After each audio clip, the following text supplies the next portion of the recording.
जी viewers, हम लोग आ गए थे पीछे से मेन जगह पे। और आपने देखा कि हम लोगों ने वो गाड़ी यूज़ की थी जो वो सर्विस दे रहे थे, क्योंकि फासला पड़ता है फिर बंदा थक जाता है। तो अब यहाँ पे बहुत कुछ है माशाल्लाह। यहाँ पे ये जू हमारे भी पीछे है, बैक साइड पे जो है ना म्यूजियम है। म्यूजिक भी है, और यहाँ पे हमने एक आर्मी का हेलीकॉप्टर भी देखा है। ठीक है, और उसके बाद झूला भी है। ये तरीका चुप कराने का है।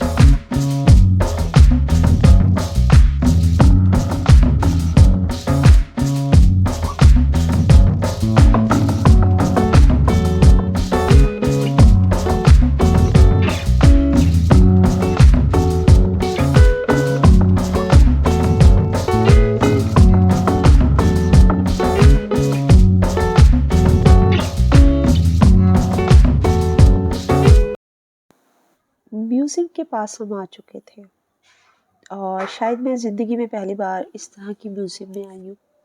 मैं इससे पहले नहीं आई कभी।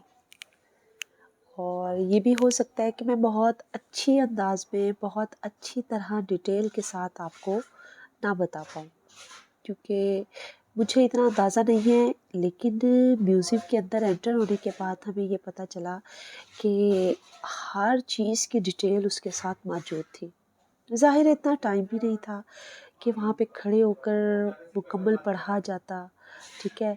लेकिन हमने आपके लिए कुछ शॉट्स कैप्चर किए, मतलब सकाफ़त मुख्तलिफ़ ममालिक की भी मौजूद थी, और बिलख़सूस आर्मी को लेकर के हर दौर में आर्मी का अंदाज़ कैसे कैसे बदलता रहा। जंगों के हवाले से जंगी मलबूसात और जो मशहूर शख्सियात थी जिन्होंने मुसलमान जंगजू जो थे, जिन्होंने जंगें लड़ी, और उनके स्टैचूज़ वहाँ पे मौजूद थे। उनके लिबास के फ़ौजी कैसे किस दौर में कैसे लिबास पहनते रहे और कैसे आहिस्ता आहिस्ता तरक्की होती रही। और सिंध की तहज़ीब, महलगढ़, हड़प्पा, इनकी जो भी सौगात थी वो भी यहाँ पे मौजूद थी।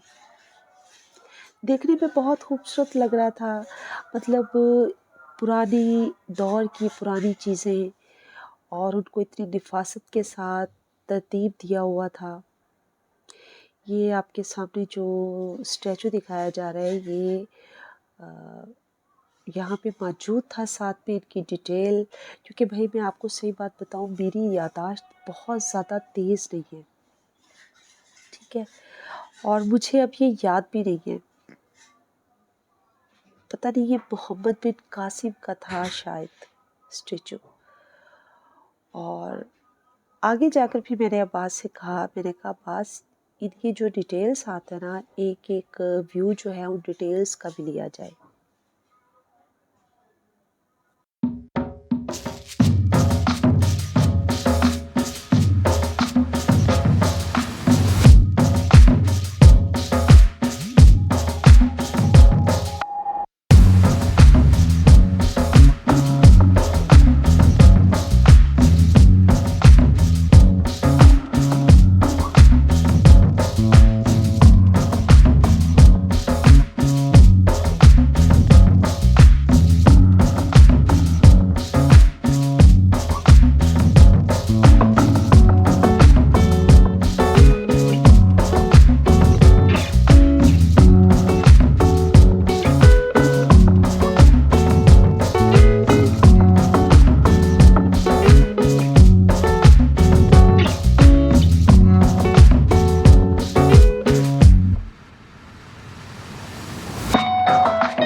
हम इस टाइम हैं मौजूद म्यूज़ियम में। तो म्यूज़ियम में काफ़ी पुरानी चीज़ें मौजूद हैं, ठीक है। ख़ास तौर पे मुगलिया दौर की मुगलिया दौर हमारे की, जो और हमारे जो हिस्ट्री है इस्लाम हिस्ट्री है इस्लामिक या इस हवाले से जितने भी पुराने दौर के जंग जो गुज़रे हैं उनके हवाले से काफ़ी कुछ यहाँ पे उनका मौजूद पड़ा है। उनकी ज़राएँ हैं, तलवार है, नेज़े हैं, उसके बाद गुर्ज़ हैं, काफ़ी चीज़ें यहाँ पे मौजूद हैं जो आपने वीडियो में देखी हैं। अभी मज़ीद आगे भी बहुत कुछ है, तो हम वो भी आपको दिखाते हैं। आएँ।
अच्छा, बहुत लुत्फ़ आ रहा था ना।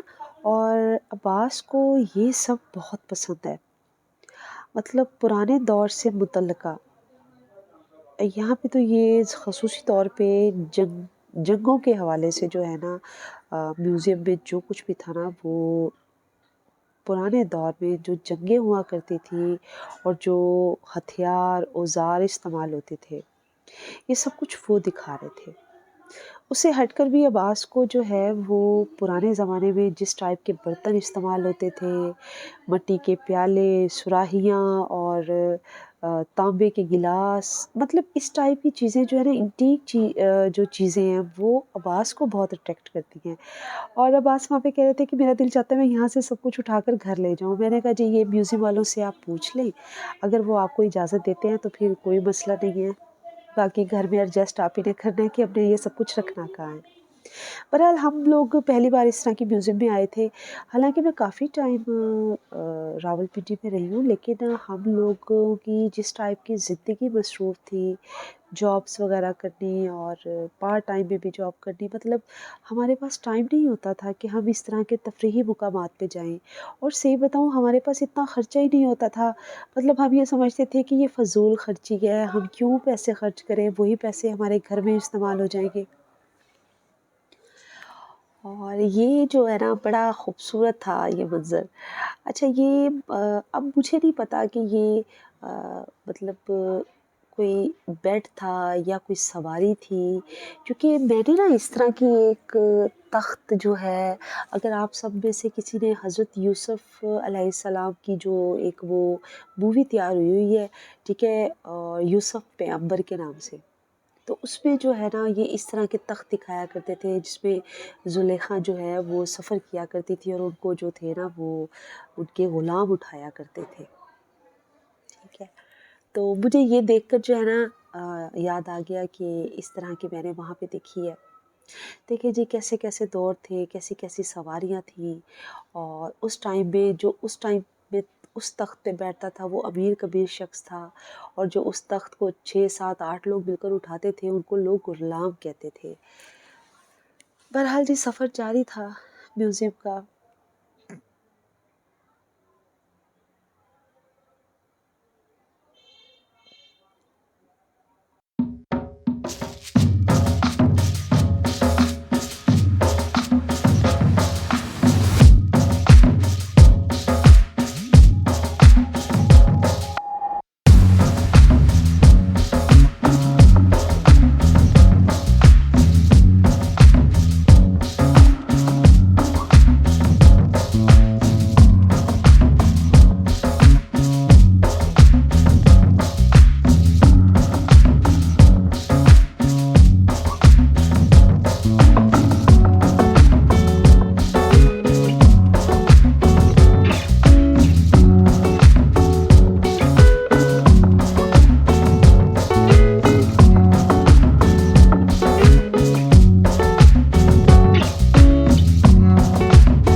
हम लाए हैं तूफान से कश्ती निकाल के, इस मुल्क को रखना मेरे बच्चों से। ये बहुत खूबसूरत पैगाम है और बहुत बामायनी पैगाम है। हमें अपने मुल्क के साथ वफादार होना चाहिए, यही मौला हुसैन अलैहिस्सलाम का भी फरमान है। नबी पाक सल्लल्लाहु अलैहि वसल्लम के प्यारे नवासे हज़रत इमाम हुसैन अलैहिस्सलाम फरमाते हैं कि अपने वतन से वफादारी मोमिन की अलामत है। और उसके बाद कहते हैं, देखो कहीं उजड़े ना हमारा ये बागीचा, इसको लहू से अपने शहीदों ने है सींचा। आपको थाली में रखकर कोई चीज़ मिल जाए, आपको उसका एहसास नहीं होता, पता सिर्फ उसको होता है जिनके घर से कोई जाता है।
आकर ना दिल बड़ा खुश हुआ है।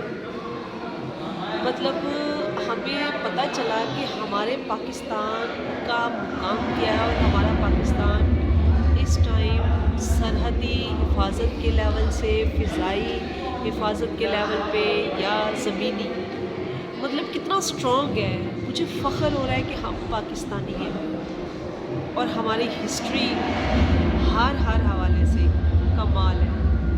Be proud of Pakistani. अपने पाकिस्तानी होने पर फ़ख्र महसूस कीजिए, अपने मुल्क से वफ़ादार रहिए ताकि हमारा शुमार वफ़ादारों में हो। क्यों बात बिल्कुल ऐसे ही है।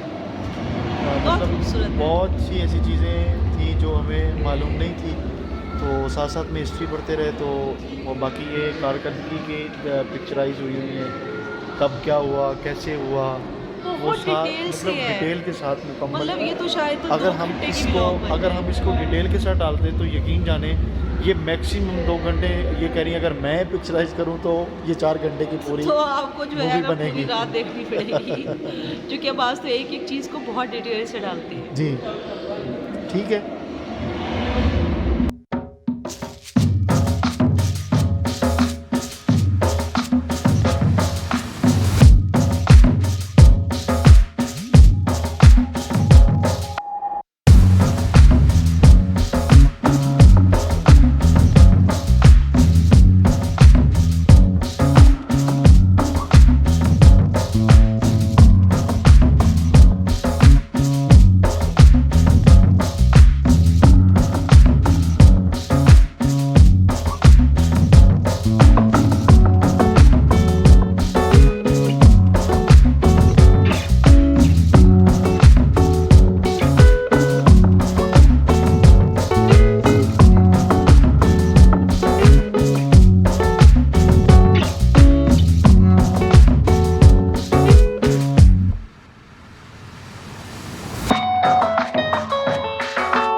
प्लेन उड़ाने लगे हैं जी। और की कहते हैं इनको हेलीकॉप्टर। हाँ जी, ये सारा ये देखें जी, ओए माय गॉड बस कसम ये से। सारी चीजों को कंट्रोल करना पड़ता है। अल्लाह अल्लाह। ये देख लो। और हम घर बैठे कुछ भी बोलते हैं। हाँ, ये तो उन्हीं को पता है जो ये सब करते हैं। हमारी आर्मी, हमारी पाक आर्मी जिंदाबाद जी।